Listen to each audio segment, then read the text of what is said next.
orders of business this morning. I adjusted that a little bit, but it didn't really do what I wanted it to, so whatever. It's going to be as good as it ever gets. And the clip for that was last seen right there, which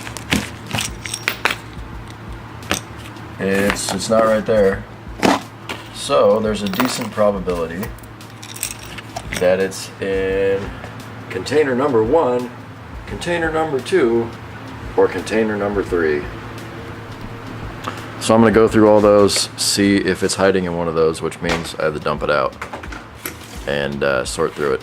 And if it's not in any of those, then it's on the floor somewhere. I have looked everywhere within a reasonable vicinity of the truck.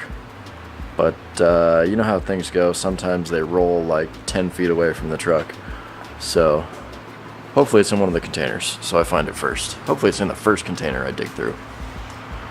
I guess we're gonna find out. The best part of waking up is diesel in your truck. It was under there. Are you kidding me? Already went through those two. Now, at least now I just have to scrape that one back in, not dig through it. Alright, you're going in your home and you're staying there. You're never coming out again. Alright, you can see right there, the shaft might still be rubbing on the edge of that. I ground out the whole thing more, but it's favoring that side because of the angle. I tried to bend everything to kind of compensate for it too, and it's not having it.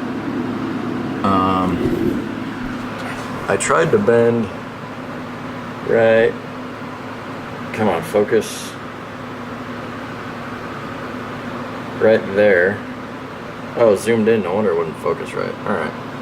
So anyway, I tried to bend this little piece, but it's made out of some weird alloy of adamantium and mithril. And it will not bend at all. And that bent instead. Well, I was trying to bend that, which actually kind of worked. It bent enough for me to get the clip back on. I might have to pop it back off there and trim it some more. But, I mean, it fits. And it moves. I moved it by hand. I think that the extra little bit of tightness will actually make it open at a higher boost pressure. Which, if you ask me, is a good thing, but whatever. So, the other side effect that had is it pulled all this in a little bit and it closed up the majority of that little gap. There's a little gap right there, right after this oddball piece on the turbo here. But it closed up the gap everywhere else really nice, and I'm a lot happier with that. That little gap that was from like here all the way down, that was driving me nuts. So it looks better, and now I'm not going as crazy about it. So good news all around. Back from the dead.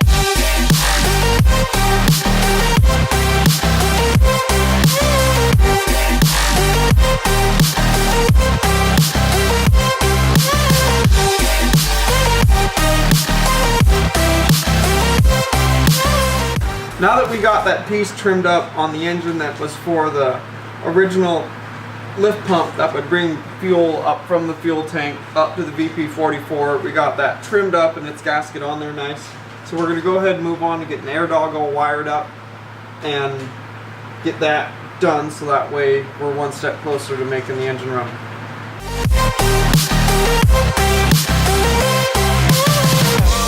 Ladies and gentlemen, you're all invited to go. Alright, so normally this just goes into the pump from the engine. There's a little plug over there, and that just gives your pump the volts, turns on, gives you fuel pressure. Hooray! But now this is going to go in there, and this is going to go, or other way around, this is going to go to the ECU bit, this is going to go to the pump, and in between we're going to have a relay so that it gets more juice, because the engine's bigger and the pump's bigger and the electric motor's bigger. Sorry, the engine's not bigger, the electric motor. The engine's more powerful, needs more fuel, needs more juice. so it's getting more juice. So this is now going into there, and this is now coming from there. Alright, so Scott and I went out to the Dodge, used his new little test light that actually gives you the voltage, which is freaking sweet. And this is the female that's going to go onto there, so if this were going to your pump, this is the hot side. I don't know why Dodge made it black, whatever. I'll show you on the other side. Alright, so where the sticker's covering, that's where your positive is. That side that's open, that's the ground. So now that I know that, we can do everything else. Mental on this motherfucking drop. The countdown has just begun. Are you ready?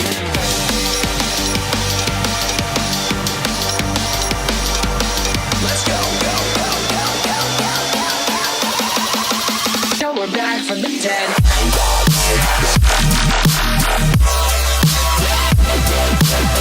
So, conveniently, this is the perfect length to go to this, which this goes to the pump, this goes to the relay, so this provides power to the pump. This is going to ground. This needs to be a little bit longer, but that's okay. Extend it a little bit once I figure out exactly where I'm going to ground it. I mean, I'm going to ground it onto the frame, I just haven't drilled the hole yet. That's what I mean by exactly. The only thing is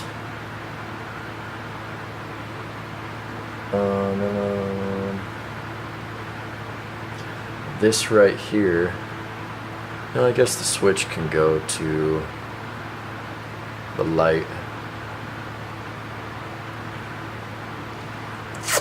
It'd be best to run this to the indicator light in the cab. That way if the relay fails, the light won't turn on. If you run it off the switch, you can turn the switch on and the light's going to turn on. I mean, well, the ECU will turn the switch on and the light will turn on. But if your relay's blown, it'll still turn on. But if you wire it here past the relay, if your relay goes bad, you'll know, because your engine should be running and your it won't be, and your light will be off. So it would be best to splice it into there. We'll see how that ends up.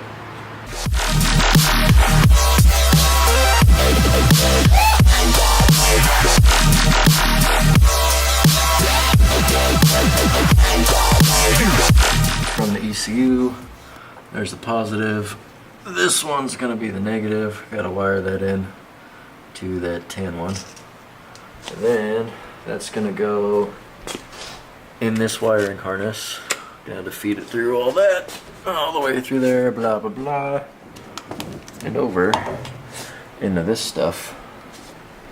So let's see if I can do this in a way that you can see it fairly well. So there's that's the AIRDOGII, obviously. There's a plug for it. That little wire goes into can't really see because of the way everything is. There we go. See right there? No, you definitely don't see. Hang on. How about now? Alright, see that little red bit right there? That's the power coming off the relay. Yellow one, that goes to the switch in the dash. Red one goes to the pump. That black one that's wiggling right there, that's the ground for the pump. That's the ground for the relay. The ground for the relay just tucks right back up in there. Then, let's see, the one on that far side, back over here, that's going to be the one, the switch trigger from the ECU. The negative from the ECU is going to meet up with those two. Those are all going to splice. Probably, a bolt that's going to go right about there. Those will all connect together. They'll get a little piece of shrink tube. If those two, I think all three of them are going to end up, I think all three of those are going to end up sharing a loom to about there. We'll see. And yeah, that's kind of all there is to it. Focus. Thank you. So it's getting there. It's really not bad. This piece right here I added some loom to because those wires actually did run the same way for a little while. I didn't think they were going to, but they did. So they got a little piece of loom. And yeah, we'll keep going, and as we see as we're doing it, we'll clean it up the best we can. We're back from the dead.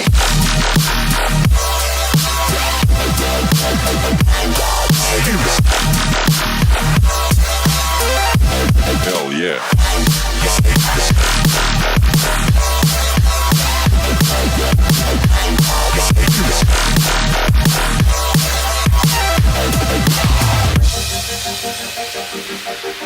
Alright, there you go, bros. That ends another day at Cougar House Garage.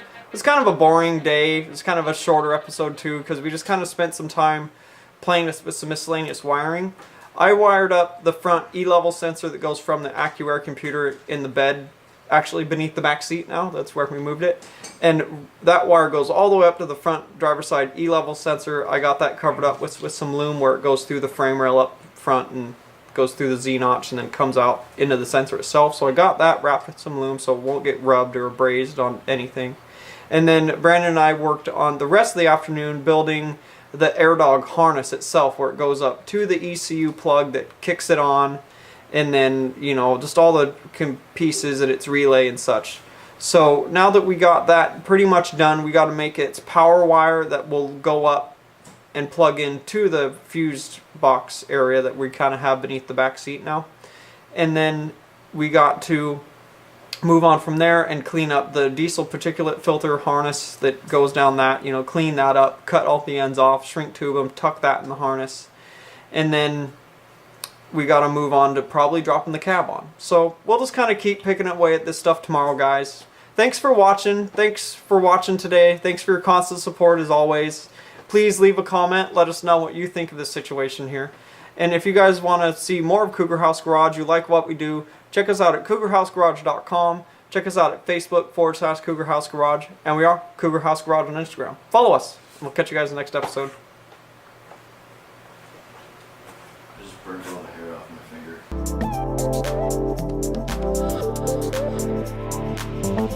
finger.